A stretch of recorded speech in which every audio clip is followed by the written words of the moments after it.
안녕하세요, 복디빌더입니다. 오늘은 좋은 기구 쓸 필요 없는 이유에 대해서 좀 제 주관적인 생각을 여러분들과 이야기해 보려고 영상을 켜게 됐고요. 아마 이 영상은 퍼블릭 헬스장이나 PT샵에 좀 기구로 많은 투자를 하신 분들은 조금 기분 나쁜 영상이 될 수도 있어요. 근데 제 주관적인 가치관이고, 제가 트레이너를 10년 가까이 하면서 만든 제 철학이랑 좀 연관이 있어서 사실 제 말이 정답이다 라고는 얘기는 못해요.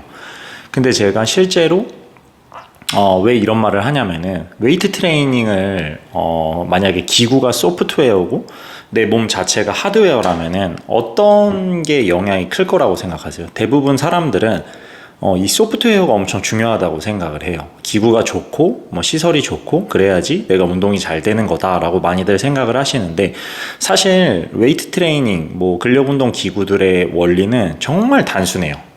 그렇기 때문에 저는 이 하드웨어가 중요하다고 회원들한테 많이 강조를 하거든요.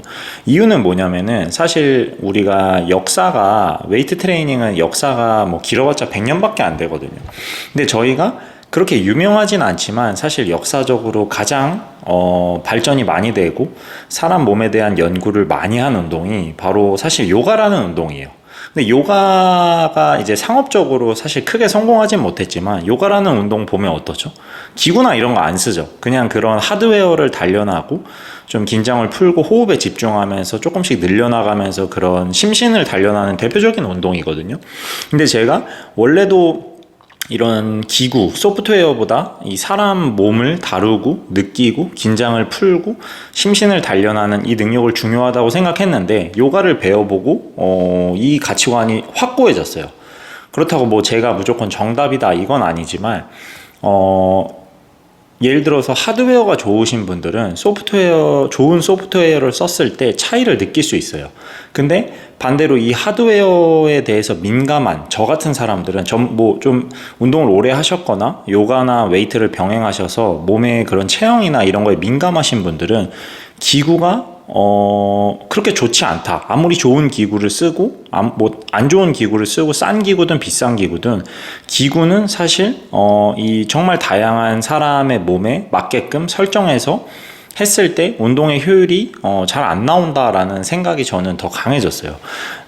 이거를 어떻게 생각하시면 되냐면은, 제가 이제 정말 쉽게 설명해 드리면은, 이제 처음 오시는 회원들한테 프리웨이트 위주로 알려드리면서 그 얘기를 해요. 예를 들어서 저희가 벤치프레스를 배운다고 해볼게요. 근데 벤치프레스의 원리가 몸에 다 어느 정도 순차적으로 들어가면은, 모든 가슴 운동 기구, 그러니까 이런 수직 방향으로 미는 프레스 운동 기구들은 이 하드웨어가 성립이 되면은 그냥 다 따라오는 거라고 얘기를 해요. 사실 이 따라온다는 표현이 뭐냐면은, 이 기구를 쓰는 사람이 해야 될 거는 무게 설정과 의자 높낮이 조절, 그 다음 플레이트를 운반하는 정도? 이런 부수적인 거 말고는 할 게 없어요. 근데 반대로 얘기해 볼게요. 제가 만약에 해머 스트렝스 기구를 몇 천만 원짜리 그런 기구를 써요. 근데 벤치프레스 할 때 그런 정확한 몸통에 맞춰서 척추나 이게 사지로 전달되는 이런 정확한 기능이 안 나온다. 그러면 이 기구는 제가 속된 말로 이렇게 표현하거든요. 그냥 똥이다. 그냥 나한테 있어서 이 비싼 기구는 똥이다 라는 표현을 많이 써요.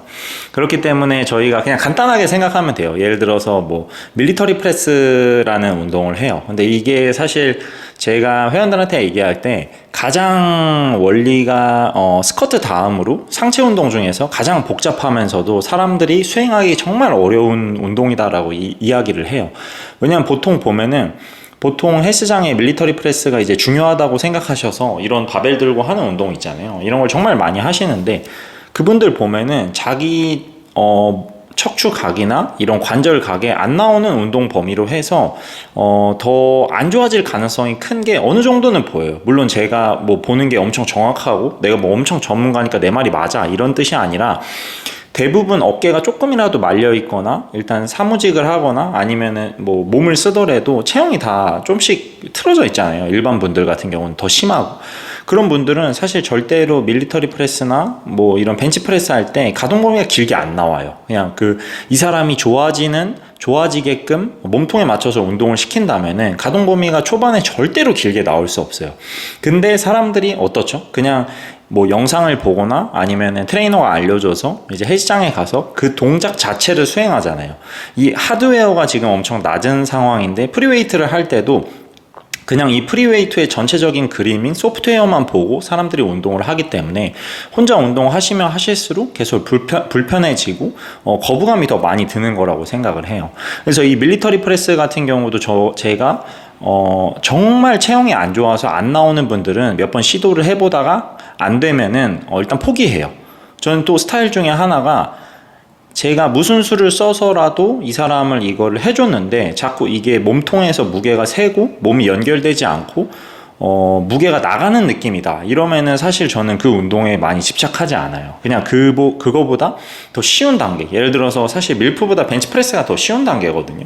여기서 힘이 생기고 이 가슴 근육과 뭐 이두근, 제가 많이 표현하는 게 가슴 근육과 뭐 이두근과 뭐 이 중하부 승모근의 얘네 세 개가 정말 뭐 더 디테일하게 얘기하려면 정말 복잡하겠지만 정말 쉽게 얘기하면 이 세 개의 근육이 같이 놀아야 돼요. 생각해 보세요. 몸 이렇게 돼 있는 사람들이 이두근은 짧아져 있고 가슴 근육도 짧아져 있고 뒤에 근육들은 늘어나 있을 텐데 과연 이 운동을 정상적으로 저희가 머릿속에 인지하는 것만큼 이렇게 우리 유튜브에서 나오는 트레이너 선생님들이나 보디빌더들처럼 팔을 폈다 구부렸다 할 수 있을 것인가 라는 의문을 갖고 시작을 해야 돼요. 그래서 사실 생각보다 신경 쓸 게 많다라기보다는 오히려 이제 초보자분들은 제가 이제 직접 뭐 이 영상을 보시는 분들을 뭐 가서 다 한 분 한 분 자세를 봐드리거나 전문적으로 레슨을 해드릴 수는 없는 거잖아요. 그래서 하나 팁을 드리자면은 약간 요가의 관점으로 웨이트 트레이닝을 접하면 도움이 많이 될 거예요. 이 무게를 손이 아니라 몸통에 맞춰서 무게를 드는 순간부터 사실 운동이 시작이에요. 근데 대부분 사람들은 손에 맞춰서 이 무거운 무게, 최소 뭐 남자 기준으로 보면 올림픽 바가 20kg이잖아요. 그럼 최소 이 20kg을 제 척추나 이제 코어 근육이 아닌 이 손에 맞춰서 들어요. 근데 저희가 참 웃긴 게 우리가 어깨가 말리고 뭐 등이 굽고 뭐 거북목이 생기고 뭐 무릎이 아프고 이런 거는 손이랑 정말 밀접한 연관이 있어요. 제가 회원들한테도 많이 하는 얘기가 가장 마지막에 바뀌는 게 손목이랑 손이에요. 근데 뭐 제 사기꾼 아니야? 손목이랑 손이 바뀌어? 하겠지만 바뀌어요. 제가 이거는 어느 정도 확신을 갖고 좀 길게 시간을 잡아서 제 몸에 계속 실험을 하고 있는 단계예요. 그래서 근데 이게 바뀌려면은 여기서 또 하나 팁을 드리자면 제가 뭐 이 링크로 띄워드릴 건데 과거에 이런 영상을 찍은 적이 있어요. 뭐 팔꿈치 보호대, 손목 보호대, 스트랩, 뭐 무릎 보호대, 허리 보호대 이런 거 쓰면은 안 바뀐다. 오히려 마이너스다 라고 하는 이유가 그거예요. 저희가 생각했을 때 그냥 아치가 나오고 뭐 패킹이 되고 내가 뭐 배에 힘을 주고 뭐 호흡이 들어간다고 해서 정말 디테일한 말단에 있는 관절이나 그런 기능까지 제 몸이랑 연결되는 거는 정말 힘들거든요. 저도 트레이너고 그런 걸 정말 연구해서 운동하는 사람이지만 좋아지면 좋아질수록 난 아직 멀었구나, 난 아직 이 정도 수준이구나가 더 강력하게 느껴지거든요.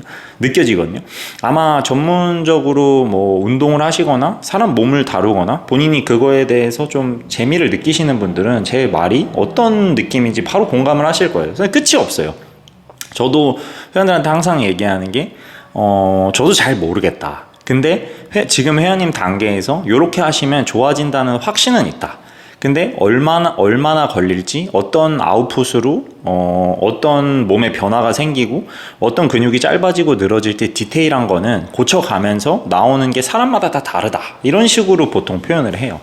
그래서 이게 정말 제가 좀 이야기가 센 것 같지만 여러분들이 생각하셨을 때 저희가 헬스장을 고를 때 사실 뭐 좋은 기구, 좋은 인테리어 뭐 이런 거는 내가 운동하는 분위기나 흥미를 유발시킬 수는 있어요. 근데 사실 저는 좀 T의 성향을 많이 갖고 있거든요. 그래도 책을 읽으면서 F의 성향을 좀 띠긴 하는데 원체 사람이 T의 성향을 띠기 때문에 사실 사람들한테 그걸 강조해요. 이 사람들은 사실 다들 처음에 레슨 상담을 오시거나 PT를 받으시려고 오시면은 요즘은 좀 그런 분들이 적어요. 메타인지가 좀 잘 되시기 때문에 적은데, 옛날만 해도 무조건 뭐 레슨 이외에 자기 개인 운동 3-4번씩 하면서 뭐 운동을 뭐 다 빨아들일 거다라고 생각하시는데, 현실적으로 직장 다니면서 그냥 주 2회 레슨만 받아도 그 사람 엄청 성실하게 살고 있다고 저는 생각을 해요.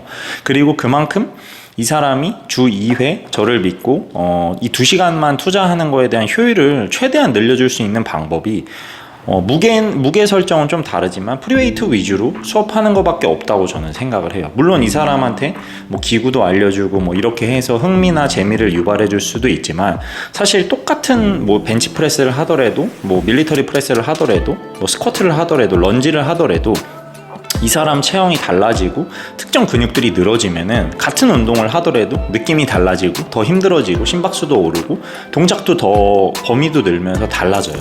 사실 제가 추구하는 방식은 약간 그런 방식이에요. 이 사람한테 여러 가지 운동과 다양한 게 있으니 여기에 재미를 붙여라 라기보다는, 저는 사실 재미를 붙여서 이 사람이 꾸준히 할 수 있는 방법은 약간의 전문성과 그 운동의 정말 핵심까지 배워야 더 몰입할 수 있는 단계라고 생각을 해요. 예를 들어서 저한테 오래 배우신 분들 보면은 운동하는 게 맨날 똑같고 하는데 더 재밌어 하시고 더 집중력도 좋아지시고 더 차분해지시고 체형도 좋아져요. 그럼 체형이 좋아지면은 사실 나중에 제 손을 떠나더라도 어느 헬스장에 가서 어느 기구를 써든 다칠 가능성이 없어요. 저희가 사람 몸을 바꾸는데도 오래 걸리지만 그게 한번 바꿔놓으면은 사실 저는 어느 정도 정말 몇 년 이상, 뭐 진짜 몇 년 동안 몸을 방치하고 누워만 있고 운동을 안 하지 않는 이상 바꿔놓으면은 그것 또한 오래 간다고 제가 많이 설명을 해드리거든요. 그렇기 때문에 사실 여러분들이 가장 중요시 여길 거는 내가 좀 소프트웨어나 뭐 이런 새로운 기구 뭐 이런 거보다는 사실 이 프리웨이트나 내 체형이 지금 이 동작을 어디까지 맞출 수 있는지. 제가 하나 팁을 드리자면은, 제 말이 정답은 아니에요. 뭐 어떤 분들은 뭐 손이나 발에서부터 시작해서 코어의 기능을 바꾸시는 분들도 있지만, 저도 그런 교육과 그런 시퀀스로 사람들을 많이 지도해 본 결과 제가 생각하는 가장 이상적인 방법은 몸에서부터 말단 부위로 뻗어나가면서 바뀌는 게 가장 이상적이고 이제 일반 사람들이 받아들이기 쉽고 좀 변화를 빨리 느끼는 방법이라고 생각이 돼요. 그래서 다음에는 이런 거랑 관련된 직접 지도를 하면서 이런 거랑 관련된 영상도 한번 찍어 볼 테니까 다음 영상에서 찾아뵙도록 하겠습니다. 감사합니다.